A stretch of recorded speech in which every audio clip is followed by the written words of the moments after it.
കൊടുങ്ങല്ലൂർ ശ്രീകുരുമ്പ ഭഗവതി ക്ഷേത്രത്തിലെ മീനഭരണിയോടനുബന്ധിച്ച് കഴിഞ്ഞ 12 വർഷമായി സേവാഭാരതി അന്നദാന യജ്ഞ സമിതിയുടെ നേതൃത്വത്തിൽ നടത്തിവരുന്ന സൗജന്യ മെഡിക്കൽ ക്യാമ്പ്, ഇൻഫർമേഷൻ, ആംബുലൻസ് സൗകര്യം, കുടിവെള്ള വിതരണം, അന്നദാനം എന്നീ സേവന പ്രവർത്തനങ്ങൾക്ക് നേതൃത്വം നൽകി പ്രവർത്തിക്കുന്ന കൊടുങ്ങല്ലൂരിലെ അമ്മമാരുടെ നേതൃത്വത്തിൽ മാതൃസംഗമം സംഘടിപ്പിച്ചു.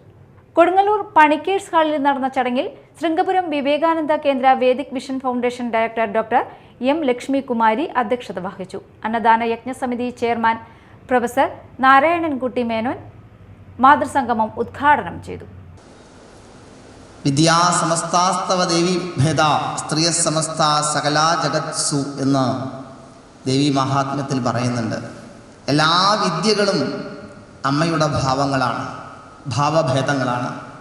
എല്ലാ നാരികളും ജഗദംബയാണ് എന്ന് ലോകത്തോട് പ്രഖ്യാപിച്ച വരിഷ്ഠമായ ഒരു മണ്ണാണ് ഭാരതം.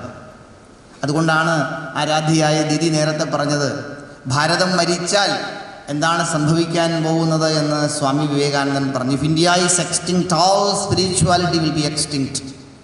Lust and luxury will reign and the world will witness human sacrifice. മനുഷ്യാത്മാവിൻ്റെ നഗ്നമായ കുരുതിക്ക് ലോകം സാക്ഷ്യം വഹിക്കേണ്ടി വരും. പിന്നെ അവിടെ പണവും കാമവും ഒക്കെ നഗ്നമായി നടമാടും.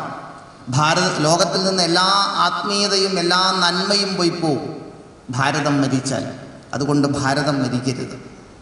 ഭാരതം മരിക്കാതിരിക്കണമെങ്കിലോ ഭാരതം ജീവിക്കുന്നത് അമ്മമാരുടെ ശക്തിയിലാണെന്ന് വിവേകാനന്ദ സ്വാമിജി എത്രയോ തവണ ആവർത്തിച്ചിട്ടുണ്ട്. കവിയും പ്രഭാഷകനുമായ കിള്ളിക്കുറിശ്ശിമംഗലം സുരേഷ് ബാബു മുഖ്യപ്രഭാഷണം നടത്തി. സമിത ശിവദാസ്, ഷീല, പത്മ വിവേകാനന്ദൻ എന്നിവർ സംസാരിച്ചു.